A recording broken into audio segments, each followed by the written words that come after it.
Hello, I'm Dr. Lippy Roy, and welcome to my show, Health, Humor, and Harmony.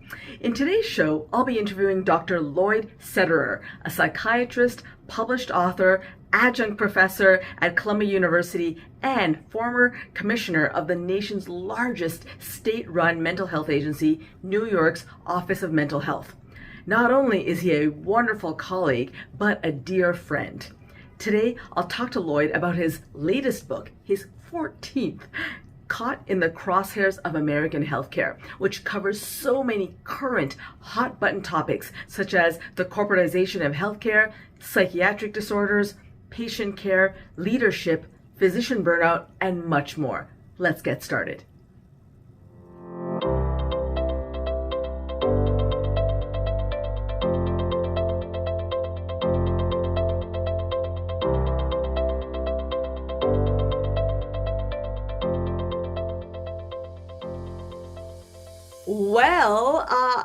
Folks, you're all in for a huge treat because today I am interviewing a person I'm so fortunate to call a friend, as well as a colleague and a mentor. This is Dr. Lloyd Sederer. Hi, Lloyd. How are you? There, and the feeling is mutual. I learn so much from Lippy every day, both in terms of medical care and in terms of communication, which she has become a real expert at. I was recruited by the new mayor's administration, Bloomberg, and it was post 9/11, and we were a FEMA grant for the mental health response of the city. And I was living in Washington and I was up there because they told me either I show up or don't show up in a week or two. Well, I'm in New York City, and in fact, that's where you and I first met. Folks, I met Lloyd I can't remember exactly when, but I definitely remember meeting him at his book launch, the launch of one of several books that he's written, in his lovely condo in Tribeca. And in fact, Lloyd, the reason that I'm interviewing you today is to feature your latest book called Caught in the Crosshairs of American Healthcare. And Lloyd, I think I'm going to just dive right in and ask you. My first question is, look, you've written many books. Why did you, first of all, how many have you written first? And secondly, why did you decide to write this book? Because of how grave American healthcare has become in this country. And I just wanted to add my voice to too few voices that are saying this is the most destructive thing, the corporatization, the profit-driven healthcare system that dominates now is the most destructive thing that's happened to medical care in recent memory, in maybe 100 years or so. And I had the firsthand experience of fighting that as a medical director of Harvard Teaching Hospital. And so I knew what it was like, and I could describe what felt like, and also what you can do, how you can fight, and how you can win. Well, thank you for sharing that, Lloyd. And remind me, Crosshairs, is this about your eighth or ninth book? 14th. Oh my God. I'm sorry. 14th book, but no one is counting. I mean, you are such a prolific author and storyteller. So, folks, but please go check out Dr. Lloyd Sederer. Go to his website. He is an incredibly accomplished veteran psychiatrist and a public health professional. Dr. Sederer has seen patients and treated them for their various mental health disorders. He's also the former commissioner of the Office of Mental Health in New York State. And you and I also have this connection going back to Boston, where we were both former faculty at Harvard, me at the Harvard Medical School as a medicine faculty, you also at Harvard Medical School as a psychiatrist. You've also taught and I've seen patients at Mass General, Cambridge Health Alliance. I've seen patients at Mass General. So we certainly have that in common. In this book, you really feature your experience at McLean Hospital, which is probably one of the most foremost psychiatric hospitals, certainly in the United States, if not the world. Lloyd, you talk about the corporatization of healthcare in the United States. First of all, what does that mean, and how is that affecting patients? It means many things. Perhaps the most important for you and me and our families and friends is that decision making about clinical care has been taken out of the hands of doctors, of MDs, and put into the hands of for-profit corporations, now even some not-for-profits, where their primary objective, their purpose is to make money, 10, $20 million a year, but even in not-for-profits, it can be very large. And their salary, their compensation is tied to the financial performance. You can bet that they're going to do everything they can to make money. And the biggest things that they do is they siphon it off from patient care. And that's destroying medicine and driving doctors and nurses out of medicine as well. Uh, you're absolutely right, Lloyd. I've certainly seen that in my own practice, from working in big hospitals to working in community health centers to working at addiction treatment centers. It's become so bureaucratic. Doctors, nurses, we all are burdened with like just looking at the screen and entering information. We're not even looking or listening to our patients. And no doctor goes to medical school wanting to just look at a computer and enter data and do data entry. That's not why we go into this field. So, and then the money disparities, it's just, well, Yes. these are many reasons why I think doctors and healthcare professionals in general are really facing high rates of burnout. That has been well written about by a number of people. And the two principal reasons that doctors and colleagues account for why they're leaving clinical practice. It's not COVID any longer. That happened during COVID, but it continues to happen. And they identify two things: burnout and what's called moral injury. Yeah. And burnout is different, as you know, from depression. Burnout is from working in a toxic environment, from being overwhelmed, out of control, no decisions that you want to make, you can make. That generates burnout, and that depletes doctors and says, I got to get out of here, many of them. And that's coupled with what's called moral injury, which is a fancy way of saying that as a doctor, I'm not living up to my own standards, to my own clinical standards, and to my own ethical standards, that I'm doing stuff that I'm ashamed of. And that's, but and some doctors leave for that reason, and other doctors, they persist because of a duty, a connection to patients. So they live under these conditions, which are very draining and toxic to our fellow doctors and nurses as well. Well, so I was just going to say, you certainly address physician well-being in your book. As we talked about during COVID, many doctors and nurses burned out. And so can you just talk a bit more about how to keep doctors healthy and well-balanced, and why does this matter to good patient care? Well, I think there are several solutions to this large problem, and one of them centers on professionals, and I'll focus on doctors, because doctors have lost control of their own decision making, of their own value about how to take care of somebody.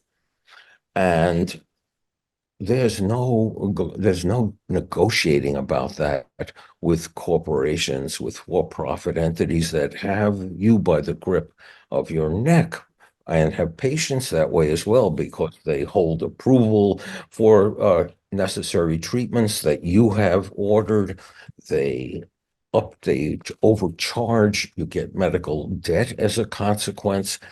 And as you were describing, you have 10-minute visits with your primary care doctor or even your specialist doctor, who doesn't look at you, as you were describing, because they're busy typing into an electronic medical record.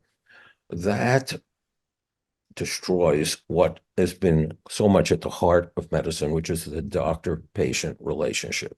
Yeah. You have to look at a patient, patients to look at you, and you have to build trust with someone. And that's not a situation that generates trust. How can we combat that?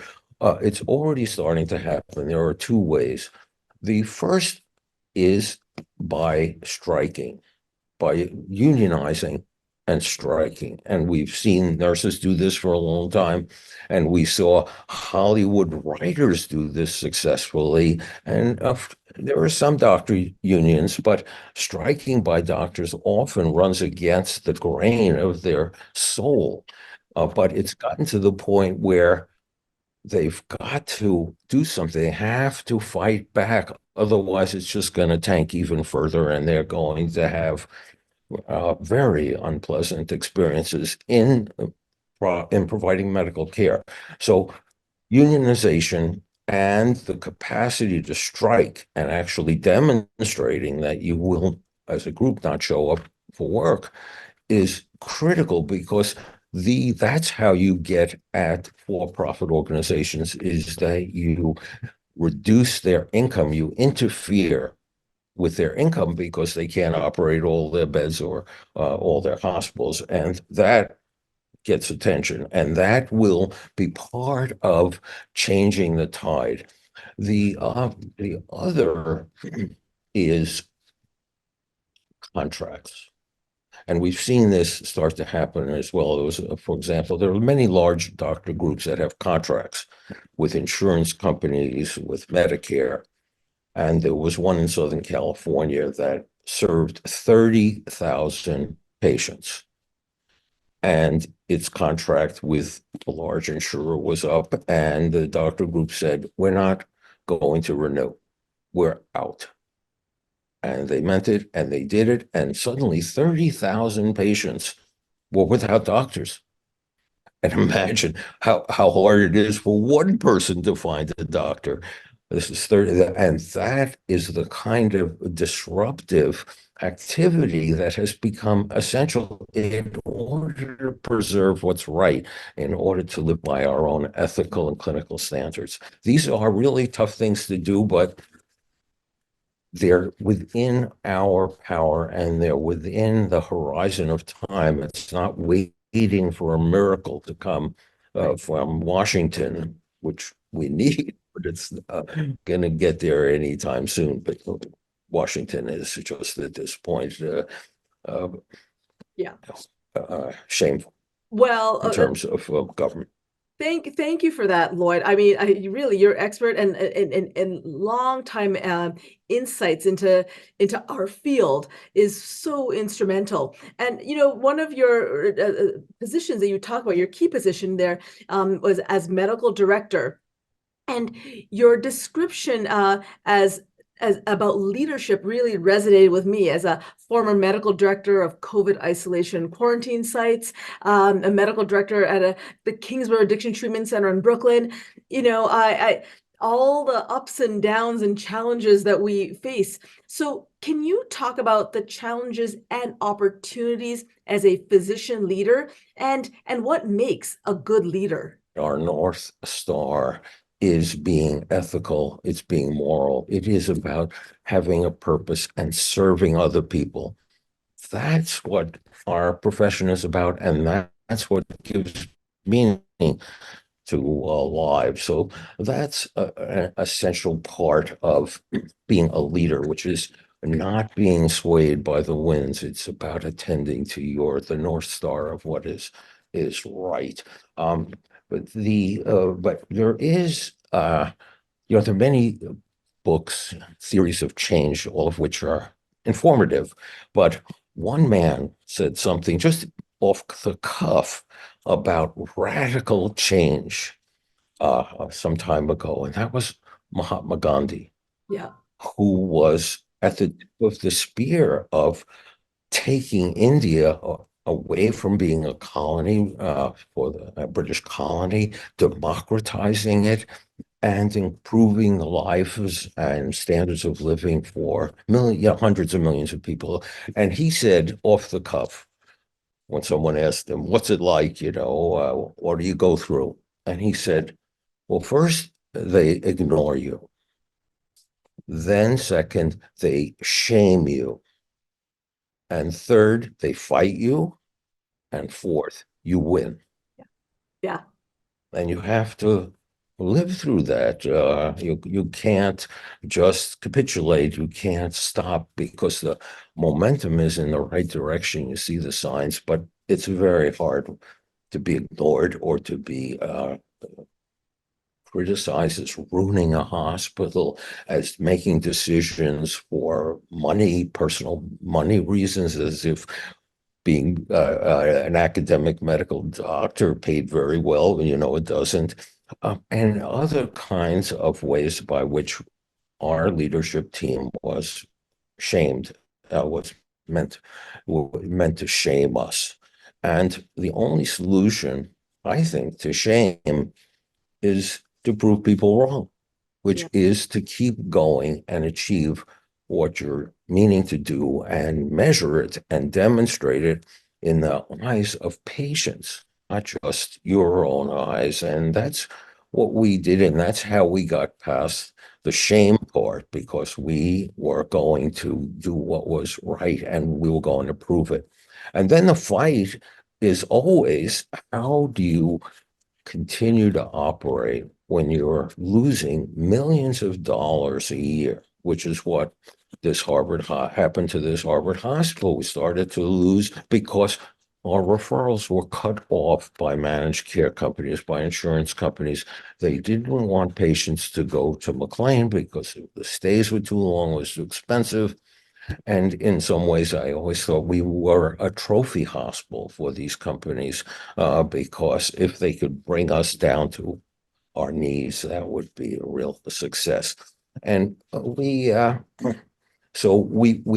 to stay alive, if you will, for 5 years, losing millions of dollars every year. And as you know, boards of trustees are not fond of losing millions of dollars a year. So we had to have the complete trust and support of our board chair and a few other people and there were three sequential board chairs, all of whom said, we're going to bear this loss because we can see the progress and we can see that it's the only way to keep this place alive.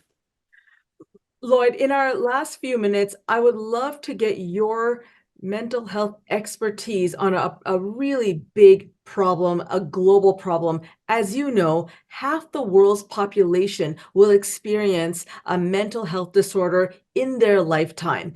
Yet most people are not receiving care and treatment. Why is this? I imagine, is it stigma? Is it lack of mental health clinicians, lack of funding, all of the above? What do you think after your decades of working in the mental health field?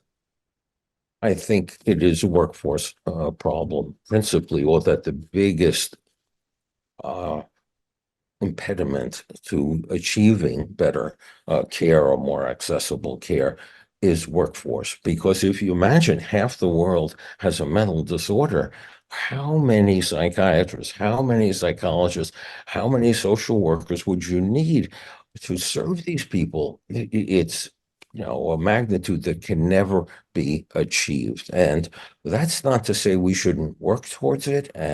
But I come to realize, and I know you do as well, because if you're focused on wellness, is that healthcare is not the only thing that contributes to our wellness. And there was a British economist who she said, Americans confound healthcare with health. Yeah. And it turns out that about 10% of our health is determined by healthcare, really important, but 90% is not. And that's where large populations need to look and need to adopt ways by which they live their lives. That these are often behavioral problems that then trigger DNA changes, what's called epigenetic changes, stress responses, and stress responses underlie just about all chronic disorders. As you know, chronic stress destroys pancreatic cells, diabetes, heart cells, brain cells with depression, even schizophrenia. So this is about how a large, all of us need to understand that there are certain things that we can do that will improve our health and keep us from getting sick or keep us from getting very sick or very sick early. And those are the ways by which we live, where we live, how we live. And I'm not saying that that is not easy, but I don't see endless need of clinicians to serve, or what, 3 billion people or something like that. It's just, we've got to play a role. Well, I really appreciate you saying that. I completely agree that we need far more people in the pipeline as far as mental health professionals, whether that be therapists, counselors, psychologists, psychiatrists. But to your point, Lloyd, it's not just, I mean, mental health is part of overall health. And to your point, there are so many factors that contribute to our overall health and well-being. You talked about stress, which is why I launched my company, Sita Med, to address stress-related disorders and conditions, whether it be unhealthy substance use, sleep disorders, mental illness, eating disorder. I mean, they're all, or unhealthy eating, they're all related to health, to stress and poorly handled or mismanaged stress. So on that note, Lloyd, I just want to tell all the viewers out there, please read Dr. Sederer's fantastic book, Caught in the Crosshairs of American Healthcare. You're going to learn so much just about, not only about our US healthcare system, about psychiatry, about leadership, about compassion, about human relationships and teamwork. So Lloyd, thank you so much for taking time to speak with me about you and your book. Thank you. You're very generous in your praise, and it means a lot to me. I hope you enjoyed my conversation with Dr. Sederer. I could have talked to him for hours. He has a wealth of knowledge and experience in academia, psychiatric hospitals, government, and in the publishing world. Many aspects of Lloyd's book resonated with me, but 2 issues really hit home for me. First is the ongoing stigmatization of people with mental health disorders. I think the lack of understanding of mental illness as a health problem, like heart disease and hepatitis, is a major reason it is grossly underfunded and under-resourced. If half the globe will be diagnosed with a psychiatric condition in his or her lifetime, then, to Dr. Sederer's point, we simply do not have enough trained mental health professionals to address this growing public health epidemic. Second, physician well-being is rapidly eroding, as Lloyd writes about. When medical decision-making is removed from a doctor's professional role, it undermines their years of medical training. During the COVID pandemic, data showed that 1 out of 5 doctors plans on leaving the profession, and 2 out of 5 nurses plans on leaving. This would decimate the already broken U.S. healthcare system. Having worked 3 clinical jobs, over 300 media appearances, and virtual speaking and consulting during the pandemic, I too completely burned out during COVID. So why do doctors burn out?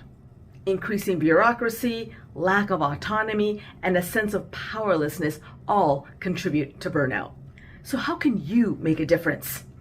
You can learn more, volunteer with, or donate to organizations such as the JET Foundation, Mental Health America, the National Alliance on Mental Illness, or NAMI, the National Institute on Mental Health, or NIMH, SAMHSA, and the Trevor Project.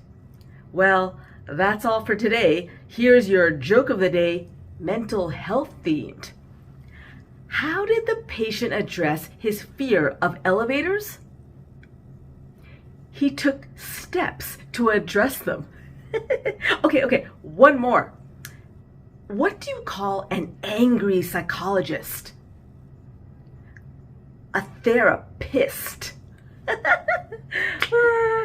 Be sure to subscribe to my YouTube channel, write comments below, and follow my Instagram at Health, Humor, Harmony, Dr. Roy. Be well. I'll see you soon.